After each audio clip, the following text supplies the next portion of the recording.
आयुर्वेद शास्त्र के अनुसार दही का प्रयोग कब करना चाहिए।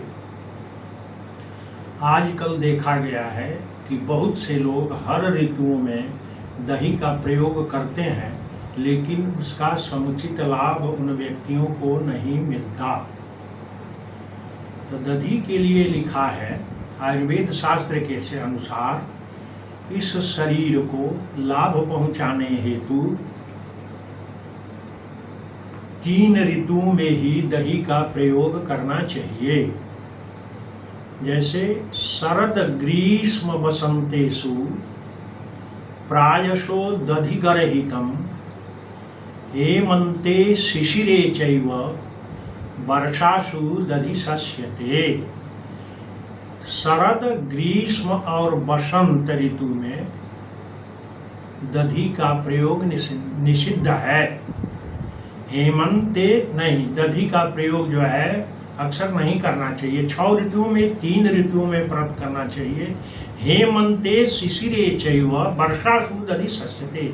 हेमंत ऋतु में, शिशिर ऋतु में और वर्षा ऋतु में आयुर्वेद के अनुसार दही का प्रयोग करना चाहिए। आजकल देखा गया है गर्मी के दिनों में बहुतायत से लोग दही का प्रयोग जो है करते हैं, इसलिए कि हमको जो है शरीर में लाभ पहुंचेगा, परंतु इसके ठीक विपरीत होता है। और दही एकदम शुद्ध होनी चाहिए। आजकल गर्मी के दिनों में जितने ही दूध हैं, पशुएं हैं दुधारू, उनका दूध आधा हो जाता है, दे नहीं पाती, इसलिए ज़्यादा मिलावट वाली ही दहियाँ गर्मी के दिनों में उपलब्ध होती हैं। और जो गर्मी के दिनों में दही का, तक्र का प्रयोग करता है उसको वात रोग होता है, चर्म रोग होता है, शरीर में कहीं न कहीं दर्द होता है। तो हेमंत में, शिशिर में और वर्षा में दही प्रयोग करने से शरीर को अत्यंत लाभ पहुंचता है। दही का गुण क्या है? स्वभावतः दही कफकारक और पित्तकारक होती है। जो भी व्यक्ति कफ के रोग से ग्रसित है उसको दही का प्रयोग नहीं करना चाहिए। जो पित्त के रोग से ग्रसित है उसको भी दही का प्रयोग नहीं करना चाहिए, क्योंकि शास्त्रों में, आयुर्वेद में, चिकित्सा में लिखा है कफ पित्त कराह मत्स्याः, कफ पित्त करम दधी, कफ पित्त करा मासा, वृंताकम कफ पित्त कृत। कफकारक पित्तकारक दही होती है। कफकारक पित्तकारक जो है वृंताक माने भंटा होता है, बैगन। कफकारक पित्तकारक उड़द होती है और कफकारक पित्तकारक मछली होती है। इन सबका गुण और अवगुण एक ही समान है। जैसे मछली रक्त को दूषित करती है, चर्म रोगी वाले को किसी तरह का इसका प्रयोग नहीं करना चाहिए, उसी तरह से इन चीज़ों को, दही को भी चर्म रोगी को नहीं प्रयोग करना चाहिए। आजकल के समय में लोग समझते हैं कि गर्मी के दिनों में और इन ऋतुओं में जिसमें निषेध है हम खा के स्वस्थ रहेंगे, ऐसा कुछ नहीं है। तक्र के लिए लोग कहते हैं कि हरदम प्रयोग किया जाए, परंतु ये चिकित्सा शास्त्र जो है इसको नहीं मानता। चिकित्सा शास्त्र में लिखा है कि नैव तक्रम क्षते दद्यात्, उष्ण काले न दुर्बले, न मूर्छा भ्रमदाहेषु, न रोगे रक्तपैत्तिके।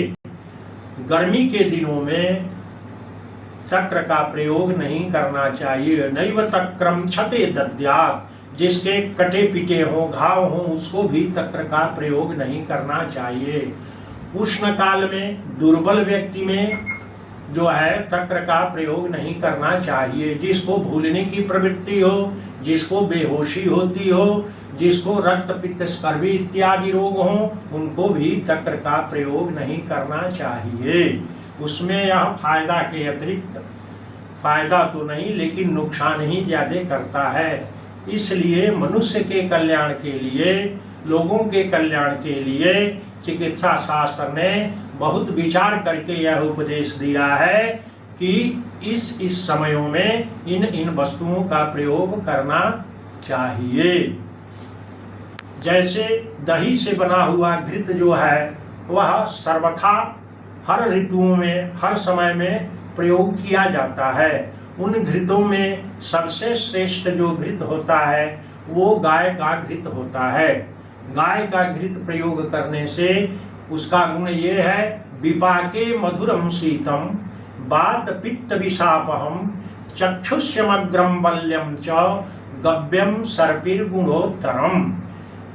गाय का घृत जो है वह जो नेत्र ज्योति को बढ़ाता है, शरीर के विषाक्तता को दूर करता है, बलकारक है, उसका प्रभाव जो है शांत है और जो है शरीर के दोषों को बाहर भी निकालता है।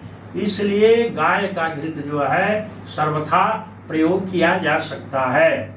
उसके बाद से जैसे घृत है भैंस का है इत्यादि, ये जो घृत हैं ये भी लाभकारक है, परंतु निद्रा कर ज्यादा होते हैं, थोड़े पित्त को बढ़ाते हैं और जो है शरीर को उतना फायदा नहीं पहुंचाते।